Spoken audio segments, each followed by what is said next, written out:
Fablehaven, Chapter 15, The Far Side of the Attic. Grandma refused to talk when they were in the ravine. She wore a dour, thoughtful expression and hushed any attempts at conversation. Kendra waited until they were back on the path beside the covered bridge to try her question again. Grandma, Kendra began. Not here, Grandma admonished. We must not discuss the situation out in the open. She motioned for them to huddle close and continued in a hushed tone. Let this suffice. We must go after your grandpa today. Tomorrow might be too late.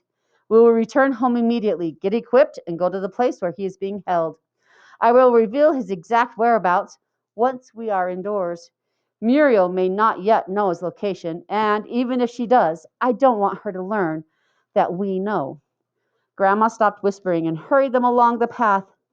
Sorry if I have been antisocial since leaving Nero, she said after they had walked in silence for a couple of minutes. I needed to devise a plan. You kids really did an exceptional job back there. Nobody should have to spend an afternoon rubbing a troll's feet. Seth was heroic on the logs, and Kendra did some well-timed bluffing during the negotiations. You both surpassed my expectations. I never knew you were a masseuse, Kendra said. I learned from Lena. She has collected expert instruction from around the globe.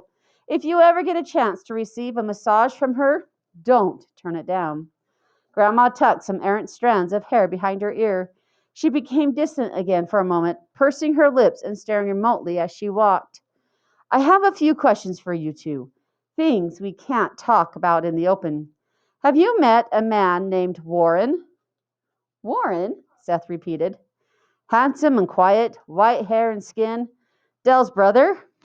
No, Kendra said. They might have brought him to the house on Midsummer Eve, Grandma prodded. We were with Grandpa, Dell, and Lena until after sundown, but we never saw anyone else, Seth said. I never even heard him mentioned, Kendra added. Me neither, Seth agreed. Grandma nodded. He must have stayed at the cabin. Have you met Hugo? Yeah, Seth said. He's awesome. I wonder where he went. Grandma gave Seth a measuring glance.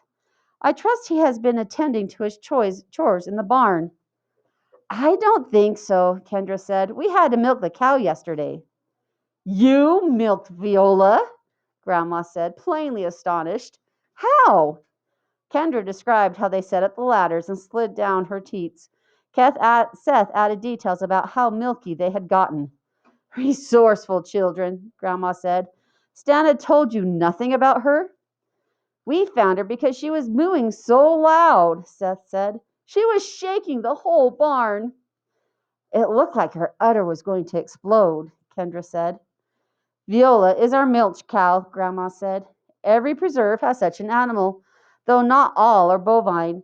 She is older than this preserve, which was founded in 1711. At that time, she was brought over from Europe by ship. Born a milch cow on a preserve in the Pyrenees Mountains, she was about 100 years old when she made the voyage, and was already larger than an elephant. She has been here ever since, gradually gaining size each year. Looks like she's about to outgrow the barn, Seth said. Her growth has slowed over the years, but yes, she may one day become too colossal for her current confines. She provides the milk the fairies drink, Kendra said. More than fairies drink it. Her ancient breed is nourished and worshipped by all creatures of fairdom. They place daily enchantments on her food and make secret offerings to honor and strengthen her. In return, her milk functions as an ambrosia central to their survival. It is no wonder that cows are still considered sacred in certain parts of the world. She must make tons of dung, Seth said. Another blessing. Her manure is the finest fertilizer in the world, coaxing plants to mature much more quickly than usual, and sometimes to reach incredible proportions. By the power of her dung, we can reap multiple harvests from a field in a season, and many tropical plants flourish on this property that would otherwise perish. Did you kids happen to put milk out for the fairies? No, Seth said.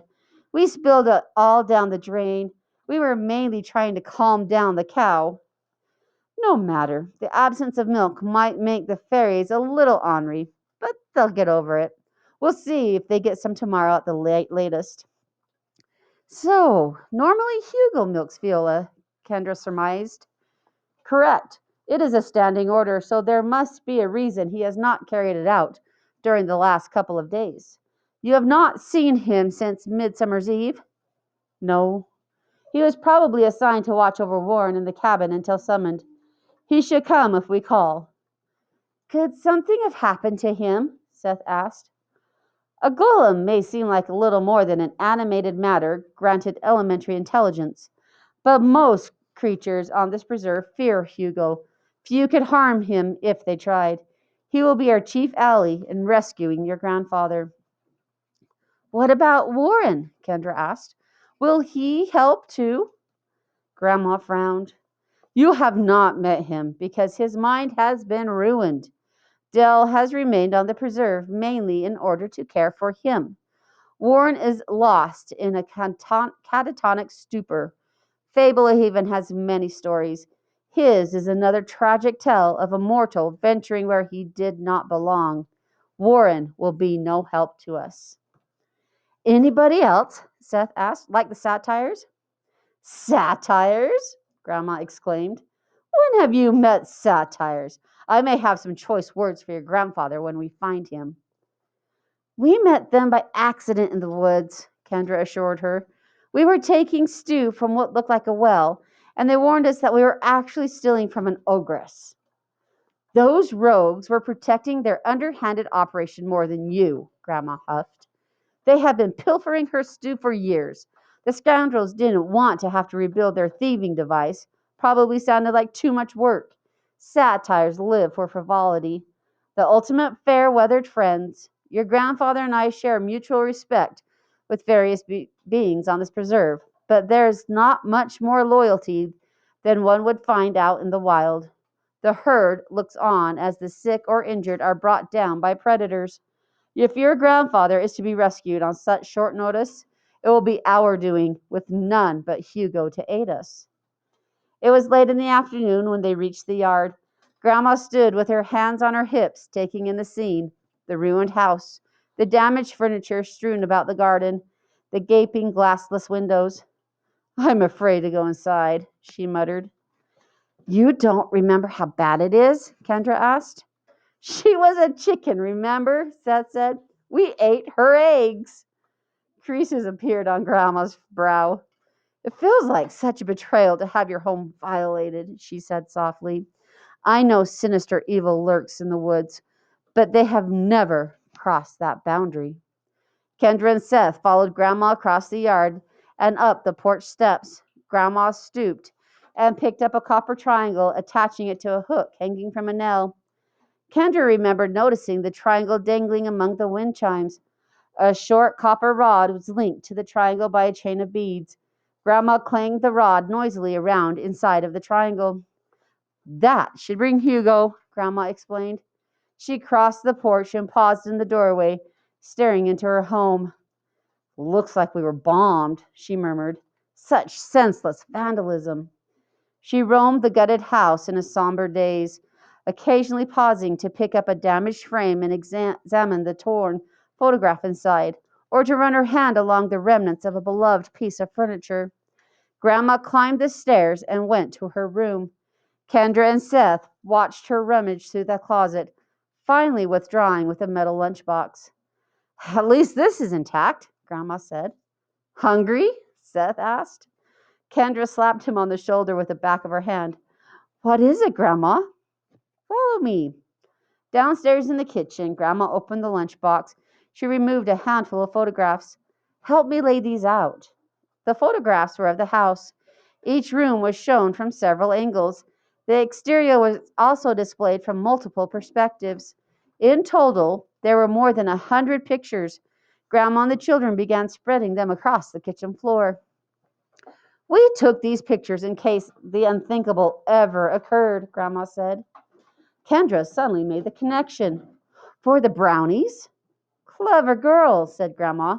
I'm not sure whether they will be up to the challenge, considering the extent of the damage.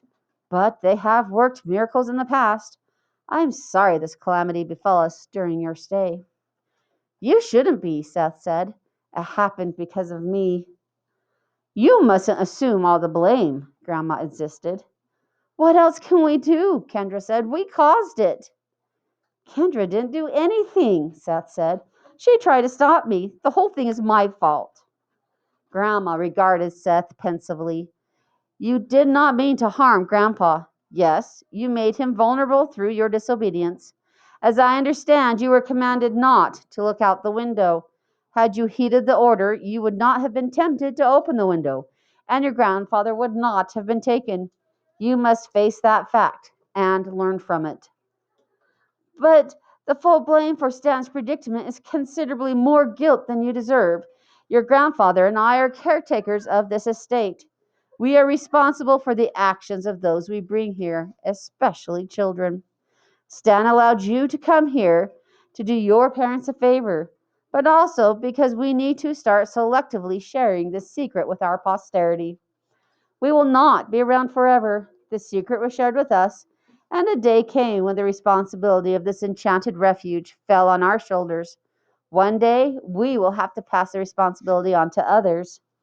She took Seth and Kendra by the hands and fixed them a loving gaze. "I know the mistakes you made were not deliberate or malicious.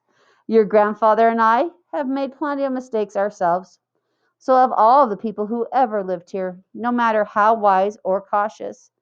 Your grandfather must share the blame for placing you children in a situation where opening a window with kind intentions could cause such harm and destruction. And clearly the fiends who abducted him are ultimately the most culpable." Kendra and Seth were silent. Seth scrunched up his face. "If it wasn't for me, Grandpa would be fine right now," he said, fighting hard not to cry. "And I would still be a chicken in a cage," Grandma said. "Let's worry about fixing the problem instead of the blame. Don't despair. I know we can set things right. Take me to Dell." Seth nodded, sniffing and rubbing his forearm across his nose. He led the way across the back porch, weaving through the garden toward their destination. "There aren't many fairies," Grandma said. "I've never seen the yard so devoid of life." "There haven't been many around ever since they attacked Seth," Kendra said. "Since Grandpa vanished, there have been even fewer." When they stood over a painted life-size metal statue of Dell, Grandma shook her head. "I have never seen this particular enchantment, but that's certainly Dell." "Can you help him?" Kendra asked. "Perhaps, given sufficient time. Part of the counteracting an enchantment is understanding who placed it and how." "We found tracks," Seth said. He showed Grandma the print in the flower bed. Although the impression had faded a bit, it remained recognizable. Grandma frowned. "It doesn't look familiar. Many creatures run wild on festival nights that we otherwise never encounter, which is why we take cover indoors. The print may not be a relevant clue. It could belong to another perpetrator, or to the mount the perpetrator rode. Or it could belong to something that just happened to step there sometime during the night." "So, we just going to ignore Dell for now?" Kendra asked. "We have no alternative. Time is short. We can only hope that by rescuing your grandfather, we can shed more light on what caused Dell's condition and find a way to reverse the curse. Come." They returned to the house. Grandma spoke over her shoulder as they mounted the stairs to the second floor. "There are a few special strongholds within the house. One is the room where you have been staying. Another is a second room on the other side of the attic." "I knew it," Kendra said. "I could tell from outside there had to be more to the attic, but I could never find a way in." "You are probably searching the wrong place," Grandma said, leading them down the hall to her room. "The two sides of the attic are not interconnected. When we get up there, I'll fill you in on my strategy." Grandma crouched and picked through the broken nightstand. She found a few hairpins and used them to pile her hair into a matronly bun. Searching more, she located a key. She led them into the master bathroom where she used the key to unlock the closet door. Instead of a closet, the door opened to reveal a second door, this one made of steel with a large combination wheel. A vault door. Grandma began spilling the wheel.